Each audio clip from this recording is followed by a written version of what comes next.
what's the relationship between what's happening with these information networks and this kind of object or matrix or fecund You mean, hyperdimensional? how does our own cyberspatial technology relate to the presence of this Neoplatonic object of. Mm-hmm. Well, that sounds like this dialogue you want to get in on with the garland of letters or the Kabbalah or, I mean, mathematics is somehow this web of something which holds nature together and seems to spring out of a higher mind of some sort. I mean, mathematics is really what it's all about when you finally get it sliced thin, I think. Um, and that makes sense platonically and from this Neoplatonic thing, that's. And by Neoplatonic, I mean Proclus and Plotinus and those people who came about 500 years late after Christ. Yeah. Have you been to Ravenna? That's where they have these mosaics that are, because it was basically a theory of pixelation. It was an elemental theory. So they were tiny, pure, undividable elements of essence that went together to produce phenomena. Well, all those people came out around the end of the 6th or early 7th century. It was Plotinus, Proclus, Porphyry. Yeah, Plotinus. He had the right idea. And, it was late Gnosticism. So all this star magic and really wild theories of stellar. Well, it was when the Hermetic corpus was settling nicely into position. All those doctrines of calling down the voices and all that. But do you think we're in some sense in a structurally resonant position vis-a-vis late antiquity? Let me think about that for a minute. Well, always in some degree, because these fractal things are just endlessly echoing and re-echoing inside the structure of time. But yeah, I mean, what we share with that era is a kind of fundamentally existential confusion about what's going on. So so doubt itself becomes a philosophical position, which in fact all doubt means is I'm shopping, thank you. So you know what I mean? Yeah. But what about that sense of this matrix, this network? This thing you mine for language? Yeah, I sort of see it like that there's something that all the metaphors of alchemy, which are, locating the deposit, extracting, concentrating, alloying, fabricating, apply to this enterprise of language and literature and art. And clearly that's basically what it's all about. And you have to get in there somehow to this, to the main vein. And once you're there, it's just pure logos. And that's the way I've always gotten at it. I figure that's the way the really smart money gets at it. The Melville, the Joyce, these voices that you find are somehow channeling closer to that from a position closer to that matrix, yeah, or whatever. And that's what real channeling is getting close to that kind To of. the fecundity. Yeah, I mean, that's the thing that's so wrong about the. I didn't really get that totally explicitly, but about like a lot of channeled material is that I have no doubt that you can set yourself up into a psychic information network wherein you, human ego at this point in history, are aware or become aware of the presence of another personality and voice, which then you bring through and write down. I'm not saying nothing about ontology, something about perception and psychology. But the thing is that the stuff that gets transmitted, so much of it is so bad and so literalistic and so boring because it's not actually close to that. Because that is so rich with. it's because, as you say, it's too easy. You have no doubt people can do it, and you're right, they can do it. And then what you get is C plus Right. material. Have you ever seen an image of the letters that were on the golden plates? The Mormon books? Yeah, Uh-huh, yeah. In the sure, yeah. Brody book, they have them reproduced, and it's Yeah, just that whole notion of these highly compressed scripts. I mean, if you imagine like this thing we were talking about in psychedelic space of this kind of matrix of possible languages or possible logics, which then end up kind of fleshing out into all this sort of other stuff. That there must be languages that are like farther upstream that we can't really capture in full left brain, alphabet parsing mind. It's right, a little challenging for that mind, and yet it still has the character of a language. It's like the Hebrew alphabet, that mystical idea of an right. alphabet. No, Ralph and I have talked about stuff like this, about, you probably know or have heard of this guy, Stan Tenen. Yes, yes, Yeah. yes. Well, he is into this thing where he has this shape, and as you Shadows. illuminate it from different angles, you get different Hebrew letters cast as shadows.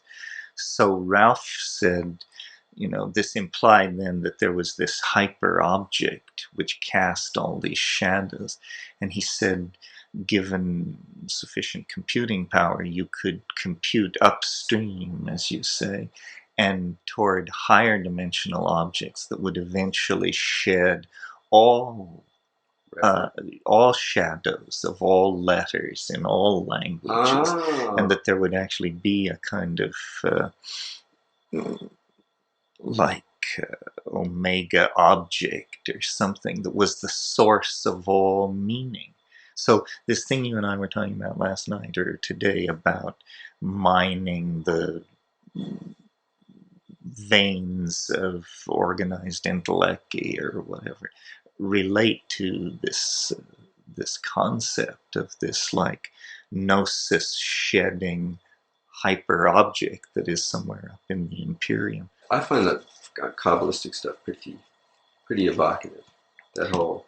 Well, it relates to this garland of letters stuff, and I really think, I mean, I had experiences leading up to the thing at La Chorrera, when I was young, that just seemed to imply that sound was it, and that you could do things with sound, with your voice, that it was all natural stuff.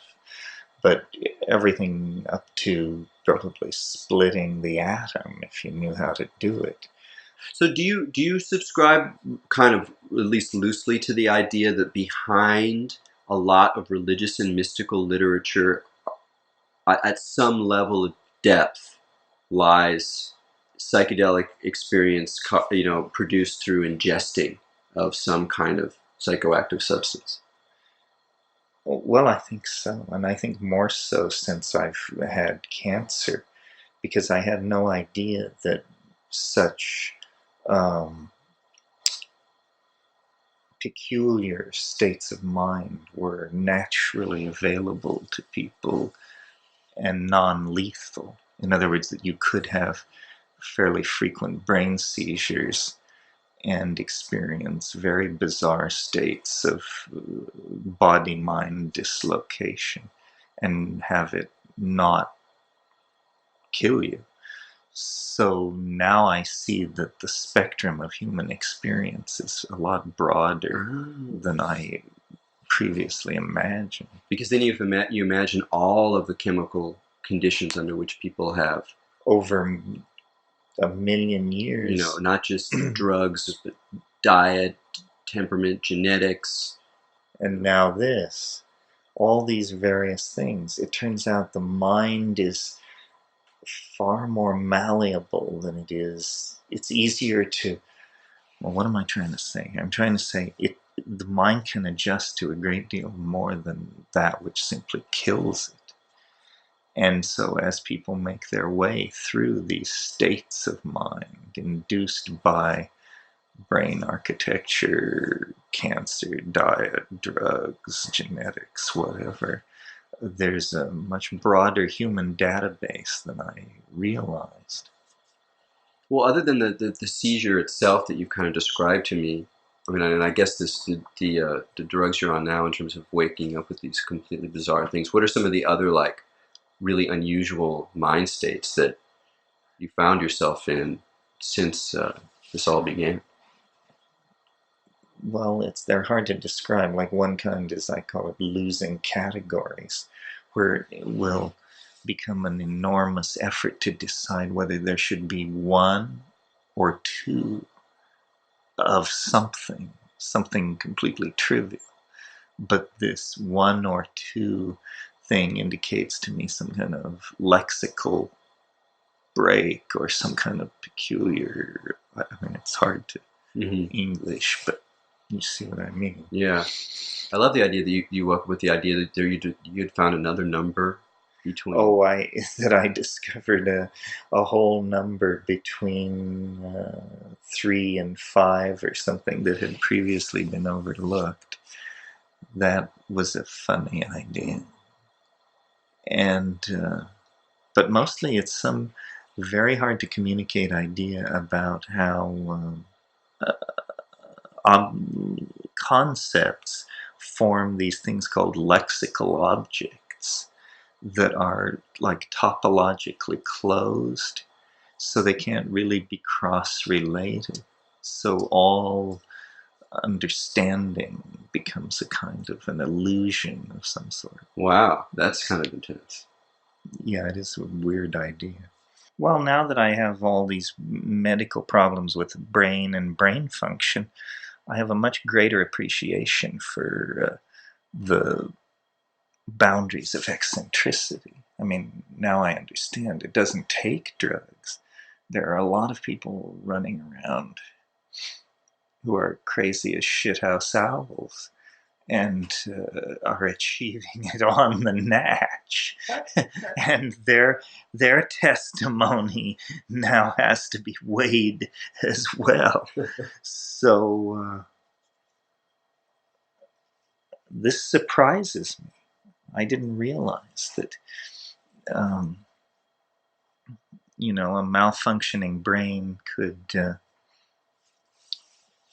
leave you functioning enough to report to work and tell your story and presumably write novels and meet deadlines and all these other things, that people do. So, and I don't know how many other people realize this either. Because that's sort of how you feel. Yeah, I mean, I live in a world defined by pretty much by prescribed drugs, and my doctors are telling me I have to take this stuff to stay alive, basically. So, how many people are living in worlds psychologically defined by that way? Quite a lot. But you seem to be largely Terrence. They're the full, you know. Well, I recall who I'm supposed to be. So, we're not trading that in too lightly. But in some fundamental sense, do you feel like you're standing on a different ball? I would like to get all these drugs out of my system, the Depakote and the steroids and all that, because Um, it makes mentally moving on a level surface feel like walking uphill. You know? So, and these are mild drugs I take. These are not. What about the people who've been diagnosed schizophrenic or bipolar this or something? Then what are these people taking, and what is it making them think about reality? Well, but you've taken serotonin reuptake inhibitors, haven't you? You mean like Prozac? Yeah. Yeah, but those are designed to help you out. These other things, all you deal with is side effects. Oh yeah, yeah. It's a different thing. I thought you were talking more about, but schizophrenia, don't they treat? Don't they treat with all sorts of neurotransmitter uh, modulating drugs, which presumably are there to help them out? Well, there to help them out. The way the Prozac They may be is. there to help the rest of us out. you know, to, like for instance, this drug I take, Depakote. The first thing that it supposedly deals with is mania. Well, I'm taking a drug for mania. I don't have mania. Do I? Did I? Would I? Should I? Will I? Could I? Do I want to? And so forth and so on. So, You didn't feel like you had any bit of mania in you before? at times I've been accused of mania, but by idiots. um, and I guess because of the war on drugs, somewhat concealed in all that is the willingness of the establishment to allow experimentation with drugs, the effect of which on tens of thousands or hundreds of thousands of people would have social consequences that were maybe unintended or unmanaged. Yeah, I'll say. Yeah, yeah. Like I've wondered, the statistic you hear, Prozac is the most prescribed drug in the world now, and 1 billion people take Prozac or Is something. it really? It's something like that. Oh my god. So my question is, when do the rest of us get some of the benefit of this? In other words, when is the guy putting my fruit in my sack going to become a more pleasant person? The guy pumping gas, all these people on Prozac, pretty soon it should begin to feed into the body politic as a sort of feeling of goodwill and temperance. I haven't actually seen it. But yes, I would like to live for quite a while longer. But it is a very interesting, cancer as a metaphor for modern life and how people live, how they think about their politics and diet and money and all of the rest of it. And probably my generation was more exposed to toxin than any other in history, because there were not only all the toxins of the pre-modern world, but then all the plastics, adhesives, and so forth. Well, it seems so basic that cancer is a socially, physically constructed metaphor for all these other processes that are happening on different levels. It's almost like that plane of the real responds with an appropriate kind of metaphor for all these processes of inflation and kind of negentropy burning development. The revenge of matter or something. Yeah. Or the revenge of synthetic matter. But what is your prognosis? Ah, well, it's a little hard to figure out. I think it depends on the doctor you believe. The doctor who just did the surgery said he got it all. he has an incredible reputation, like third best in the world or something, with survival rates and all that. So maybe he did get it all. In which case, I'm the same. We're the same. I just have to get strong. On the other hand, the survival rate for this shit is very low. Zilch, in some people's opinion. They say, there's no escape. There's always cells left. They always return. You can only have so many craniotomies. So those people say 6 months to a year of life, which is really a drag to take on board.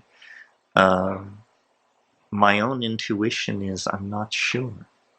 I can't tell what's going on.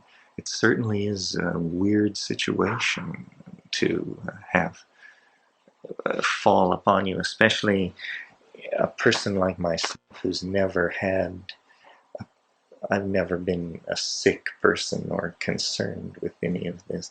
I had no idea there was so much morbidity around me. Whereas Dante, I had not thought death had undone so many, he says when he looks into the Inferno.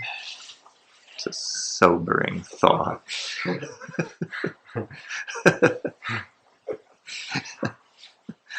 So that's it. And what you do is you constantly try to get stronger and hope that no bad news comes down the pike. And do you feel more intimate with death? Oh, absolutely. No, you spend every waking minute, well, I don't know every waking minute, but for the past 6 months, let us say, death has been a daily accompaniment of my thoughts. And dying is the more troubling subject. Death is the great who knows. Dying, on the other hand, might be unpleasant, prolonged, has a terrible effect on the people around you, and full of fear and pain. And misapprehension, Misapprehension? Well, people don't know what it is, so they don't know what they're looking at. And they, are they losing you? Are you passing to the great, the meaning, culmination, and answer to it all? Or are you on extended wing downward into darkness? And it really plays people. The internal subjective perception of the shutdown of the nervous system at death. I think that's a really interesting question. You mean, to what degree are these things different and similar? Yeah, that in some ways what happens with both psychedelic and mystical visionary experience and certain relationships to apocalyptic form, to the end of the world, or things all transforming. There's a point where the self dies, and it might happen in a millisecond, but subjectively would be the end of the world. Yeah, and because I think everything works basically the same way, it would have a fair profundity, because you would be seeing the primal assembly language code. But the whole idea of psychedelics as an end, as a rehearsal for that kind of event. Yeah, it's like Buddhism with turbocharged or something. Now you can run through the Bardo, or a Bardo. Take the Diamond Sutra for a spin. How does one live your life in the shadow of such an event? What does it mean to live in the shadow of a different kind of culmination? Or how does one live in a post-human? Well, maybe that's how you actually can change your existential mooring. That's what you deal with. That's the peg you move, is this image of your own fate or end of life, or what exactly all this stuff is worth to you. And as you move that around, you see things differently. How has a lifetime of psychedelic use, an adult lifetime, teenage, uh, sort of set you up for facing death? Well, I guess it leads you to the idea that things are probably more complicated than you can suppose. Therefore, supposition is not to be trusted. So, in other words, given how weird life has been, why rush to prejudge death? It's bound to be mighty strange. Life was mighty strange.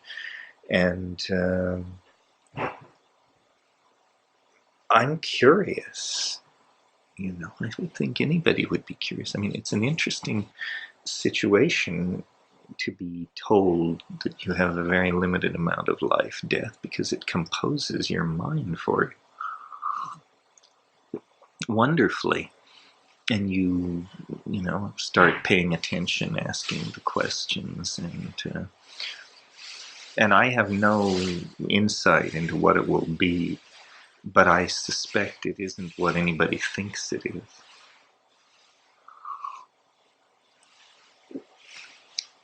I mean, the argument that nature has this desire to preserve form is, I think, self-evident on enormous scales of space and time, and very local scales of space and time. So why fight it? It must be that that somehow matter is spiritualizing itself or mathematicizing itself or somehow. Right, becoming virtual forms.